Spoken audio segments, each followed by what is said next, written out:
Noelle said, it's not about junior or senior, it's about good with AI or not good with AI.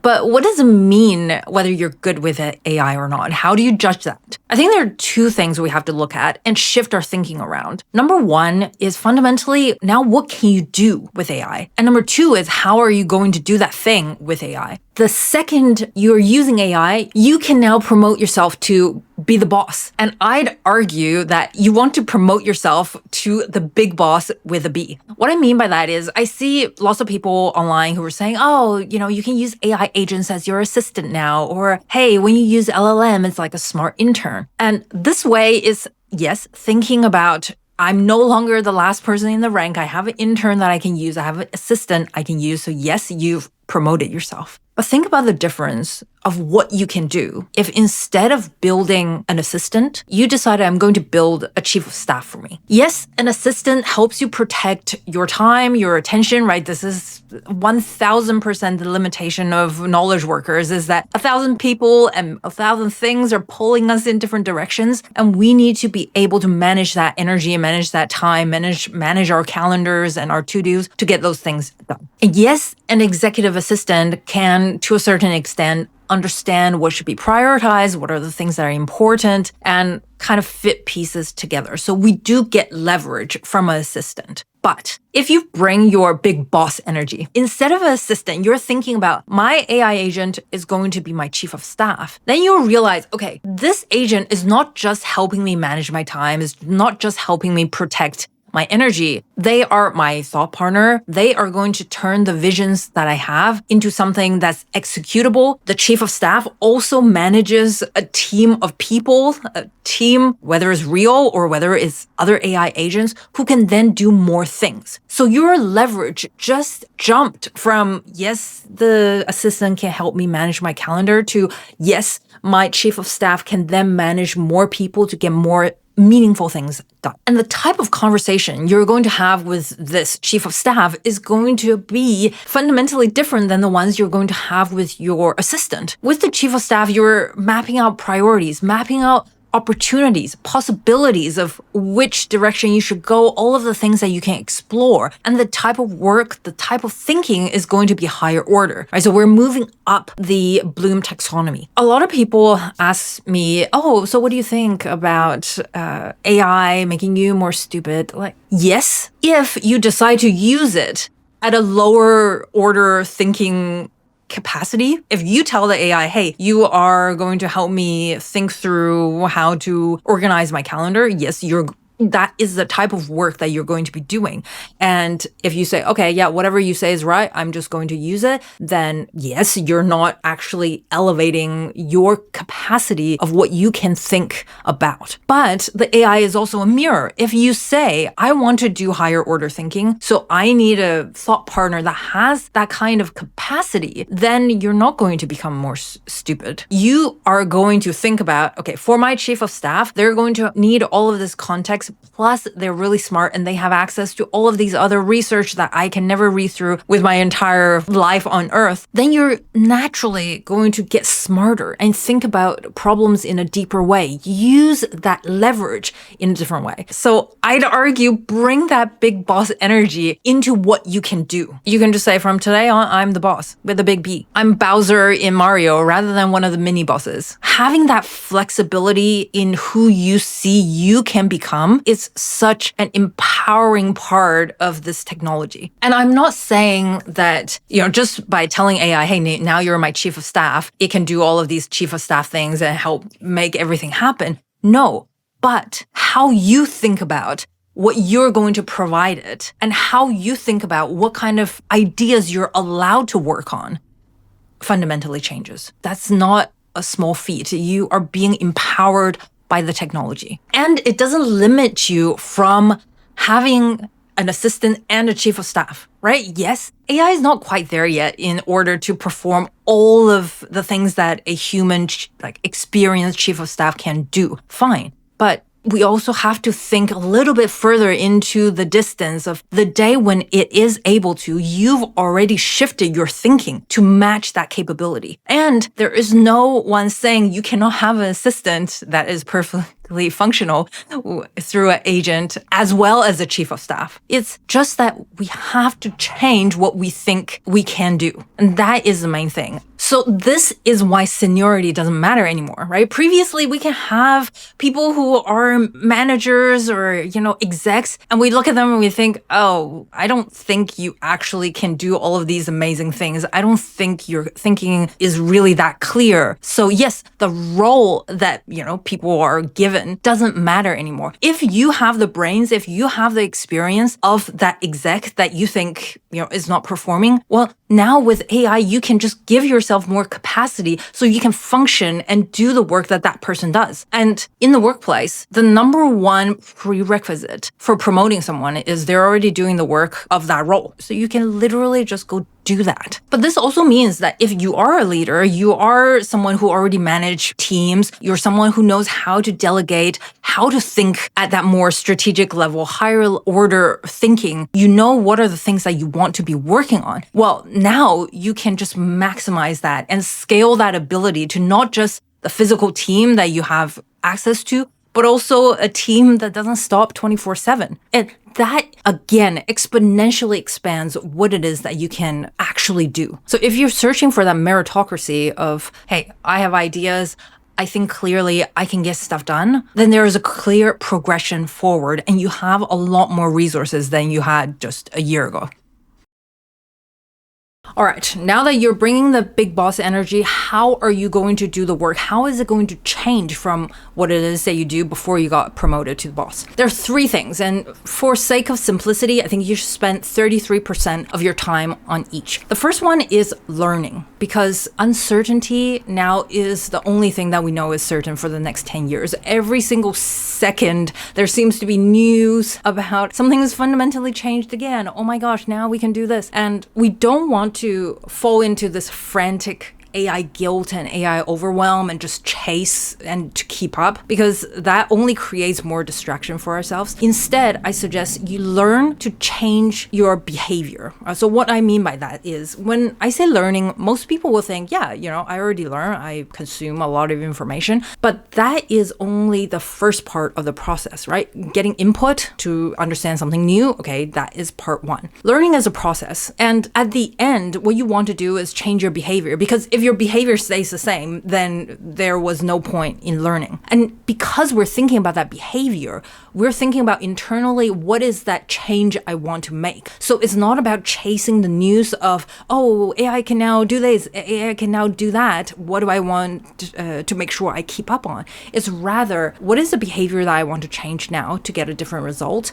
And let me focus on that. Having that internal clarity then give you a better map of how you're going to learn. Okay, so basically, remember, you're looking for that behavioral change. Input is consuming. Everyone knows how to consume, all right? But you have to take it further. It's a process, right? Then you map it to your current situation. Then you find what is that behavior I'm going to change. You're going to make that change at least once. And you're going to let feedback to tell you, oh, now that I made that change, is that the one that I want? Is that the one that I don't want? And use that feedback to continuously learn and be your input. So now you have a learning cycle and you're spiraling upwards. It's not, okay, I watched Vicky's video on why you have to take notes during AI. It is, I watched that video, okay, that I said, I'm going to start taking at least 3 notes today. You took the 3 notes and then you looked at them and said, okay, did this help me? Did I take the right notes? How do I want to move on from this tomorrow? Do I want to take 3 more notes? Or do I want to focus on something different? You are actively engaged in this process of learning. Take that feedback, make that into your input, then maybe it is you go back to the video and say, okay, I actually don't know, what kind of notes I should be taking. You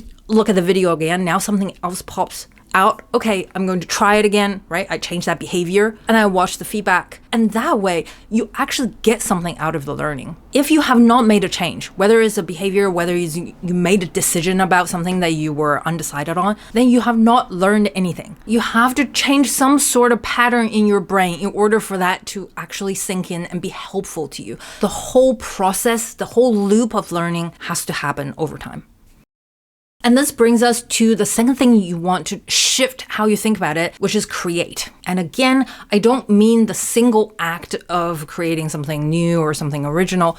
Rather, again, it's a process. From identifying a problem, understanding that problem, coming up with a solution, create that solution, and then get feedback of, does it actually solve the problem? Is this the problem I actually want to be solving for? And you continuously spiral upward again. Creativity is a proxy for intelligence, right? This is why everyone's going crazy when all of the LLMs can generate things. They can generate you images. They can generate you one-pager documents. They can do PowerPoints. They can do all of these things. That's why we think it's intelligent. And so at a fundamental level, you need to be able to create outputs. But the difference is you don't want to be creating in the pre-AI age, right? Pre-big boss age of someone told me to do this, and this is why I'm creating this output. No, creation is this whole thought process. Starting from identifying a problem, you are the one who should own that problem. It's not that, the company's strategy team came up with this problem and now I'm just a cog in the system trying to fix it. No, you are the one looking for that problem, okay? Then you shape it, you understand it, you start to create the solution for it. Let's bring it back to what we did in the first thing, which was learning. As you were learning, how to use Obsidian to take notes in the age of AI, and you realize, okay, wait a second. I find it really difficult because there are notes that are about ideas and there are notes about practical to-dos. Perfect, right? Now you have a problem that you've noticed, and then you start to understand this. Oh, okay, actually, I realized that as I'm looking at a very practical to-do versus my ideas, I notice that at the core of it, I'm thinking in very different ways. When it's about an idea, I need to focus, I need to diverge, I need to think about all of the related ideas to go deeper. But when it's something more practical, like a to-do, I'm very much converging onto what is the next step, and I'm pushing it forward, and I need to use other tools like, the internet or some LLM, and I'm moving all over the place. So now we understand the problem. There's a different thought process happening between the two. Okay, so the solution I'm going to do is to start 2 vaults. Okay, 1 vault is about ideas, another vault is about the practical to-dos, and I'm going to try it out. So then you go on your Obsidian, you create a new vault for all of the things that are practical, and then you test it, right? You say, okay, now I'm going to take notes for the next 3 days, and then you might say, yay, it worked, awesome, right? You've created something that is your own. Or it's, oh gosh, it's not working, I still need to refer to some of the stuff in the other vault. All right, so then you identify the next problem of there still needs to be some integration, then you go through the loop again, and by the end, you have something that is uniquely yours, right? From my video of, hey, you should take notes when you're using AI, to now, hey, here's a specific thing that I can apply the knowledge to, learn from, and then create something that's my own. And now, if you want to, you create your own video telling people, hey, if you also have this problem of not being able to separate idea space and the practical space, here's what I tried and it worked. You are now reclaiming your thought process for yourself, right? It's not about Vicky's going to tell me what to do. Yes, she got you started, but because your situation is uniquely yours and you want to achieve things that are uniquely yours, we have now merged our ideas to create something that works for you, right? You are in control of that higher order thinking process, which is awesome. All right, the third thing that you want to focus on based on these 2 steps is now systematizing. Remember, you're the big boss. So how do you get other people to achieve outcomes that you want at a standard that you like? It's to systematize workflows so they don't have to start from scratch. So they can leverage your experience and what you like and what you found over the years and be able to do that instead of always waiting for you to do it. So again, a higher order cognitive ability is to take all the knowledge in your brain and make it explicit. Take that tacit knowledge, make it explicit, and create workflows for others that can follow it. And good news is, of course, AI is awesome at doing that. If you already have experience running teams, creating standard operating procedures, SOPs, or any other workflows that you create into a little tool, a little SaaS, then you know what I'm talking about. This is how you get scale. And this is why you see in every single agent harness, whatever it is, Claude Code, Codex, Manus, they all have something called skills, a way of doing something for the agent to understand so that whenever it does that thing, it goes and checks, oh, this is how I'm supposed to do this thing, as opposed to make it up, right? Because you can leverage what you already know with your agent. This requires you to do two things. One is take something vague and break it down into steps. If it's taking notes, it might be, oh, you have to have some metadata, and then you want to write the core idea, then you want to tag it, and you want to link it to other nodes. And so whether it's you or whether it's a human teammate or whether it's an AI agent can follow how you think through this process. Now, the second thing you want to do, and most people stop at the first thing, so focus on the second thing, and it's bringing out emphasis and identify leverage points. What I mean by that is the problem with SOPs is, if you got onboarded and people just gave you a document with, steps 1 to 100, and you look at it, you're just like, okay, I'm not really getting any of this. Sure, I'll try it and see what happens. But when you actually use a process, what happens is the person explaining it to you usually tells you, oh, and this step is really important because, if you don't do this, it'll mess up something later. Or it's, 80-20. In this process, the most important thing is the research that goes in, because garbage in, garbage out. If this part is not done correctly, then everything else is not going to give you the right answers. So you need to be able to clearly articulate where is the emphasis, where are the leverage points that matter more than all of the other documents, right? Which words have more idea density to them? Let me give you an example, right? One of the things that people always make is some sort of document, right? And you say, okay, to make this document, you follow steps 1 to 10. And then where do you put the emphasis? One great one is quality. What are the things that you want to check in order to ensure quality? So you call out, always double check numbers, always double check dates, always double check the fonts that we use, whether they are consistent or not. Just by placing emphasis for this SOP of just, 10 steps. Now, both you and your human teammate and your AI teammates can all understand, oh, I need to double check the quality parts of this, because people usually mess up with numbers. People usually mess up with dates. People usually mess up the font and the font sizes. Same idea, we can also apply something like 80-20 to the document, right? Okay, steps 1 to 10, but focus on step number 1, getting the right data and the research in, and spend most of your time there, because if we don't have good data, if we don't have good research, then the results are just going to be garbage in, garbage out. And now the third thing you want to be able to do while everyone stayed on the first thing is you want to see how you can connect this workflow and improve it over time. And you might have noticed this pattern, right? Before Big Boss U, it was very much, okay, do this thing, and then you say, okay, I've done it. It's a completion logic that most of us have of just, okay, here's a task, let me finish it. But as the big boss, you understand it's not about just finishing things. We want to be better at doing something because you understand that there's multiple ways of doing something and getting to a result. And AI is really great here, right? That, most of the agents not only can write their own skills based on just going through once doing a workflow with you, but as you're saying, no, change this, change that, you can prompt it to say, hey, now update that skill to make sure that we capture all of these nuances that we didn't capture before. This is how you make your work compound. Thinking in loops is really important. And coincidentally, probably not so coincidentally, the difference between an LLM that works with chat versus an LLM that becomes an agent is that the agent takes time to go through a loop. And we want to go from a completion logic, which takes, oh, you want A, let me give you A, to, oh, okay, you want A, let me think through. What is the plan for getting you to A? What are all of the things I need to take into consideration? What are all the tools and skills I have? Let me create it, and then let me double check. Does that actually get you to A? And, this is the same with any human teammates that you have, right? When you have an intern, they come in and yes, they give you, you want A, I give you A. I don't think about, oh, how is A going to be used later?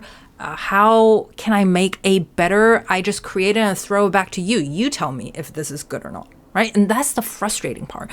Whereas having someone who think in loops, whether it's you, whether it's your AI agent, whether it's a human teammate, by learning how to think in loops, they think for themselves and they recognize, oh, actually these things can be improved better. Actually, I need to think about, oh, how can I improve it? And I can make suggestions. Hey, you said steps 1 to 10, but I think we should add and tweak some of these steps in order to make it better. And the Japan Airlines CEO Totori-san had a really good analogy for this, which is they think about passing on the baton the best way that they can between teams. Japan Airlines is known for their great quality in customer service in an industry that has so many moving parts. So how do they think about it is in loops. They think, okay, I am the ground staff. When I pass the passengers to the flight attendants on the plane, I don't just say, hey, here you go, right? I think about, oh, what are the customers going to need on the flight? What are the flight attendants going to need to know when people are boarding? And let me pass that information in a way that helps them so that once they're on board, they get the best service and they're notified of the things that they should know. And the crew on board then thinks about when the plane lands, what are the things that we need to communicate in order to make sure the next team has some emphasis to, oh, what should they be focusing on as they're doing their part of the job? And the cycle continues. So if you apply it to a workplace situation, it could be it's the marketing team thinking about, okay, how are we going to talk about this product, thinking that eventually all of the prospects get passed to the sales team. And the sales teams need to know 1, 2, 3 about each of the customers in order to close the sale. Sales team then think about the fulfillment team. Okay, we've closed the sale, but the fulfillment team needs to know customer A is really focused on this one part of the product. So they need to know that to give that better experience to the prospect, to the buyer. And the fulfillment team then thinks about the next thing, customer service. Okay, these are the questions we always get. So let me make sure we pass it on to the customer service so that they can better help clients. Whatever it is, by just thinking about the next part of a loop, you help create this loop thinking inside your organization, whether it's human run or AI run or a hybrid of the two. The fundamental change we're making is to go from get things done to actually having your point of view on what should be done and how to do them. You can use AI just as the supercharging engine for getting things done. Right now, everyone's expecting more of you to do more with less time. So you just say, okay, AI, do this. I'm not going to bother, really checking how things are going. I just need to send these along. Yes, that's one way of doing it. But a better way of thinking about this technology is to now exercise your point of view on what it is that's worth doing and how you're actually going to do it, right? By what we talked about earlier, whether you choose AI to be your assistant versus your chief of staff, what are you going to talk to it about is your point of view on what it is you want to spend your time and energy on doing. Then is about how to do it. We talked about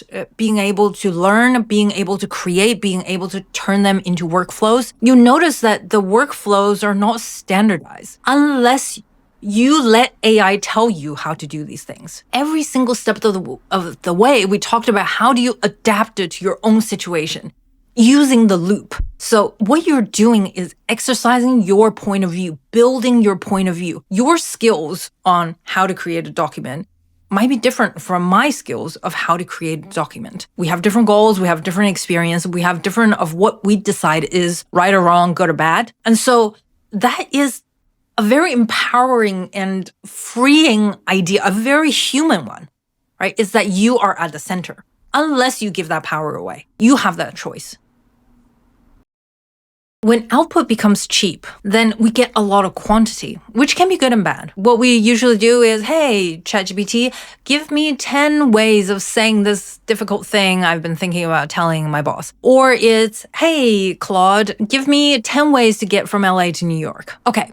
Fine. This helps us decide which one is better, which is a good thing. But also, it's the same thing that leads to AI slop, right? It's, hey, just create this output. But you notice what we're not thinking about. The next step is quantity begets quality. Yes, currently AI slop is a problem, right? Because people are still stuck in that getting things done mentality, that completion logic of I just need to create output and put it out there.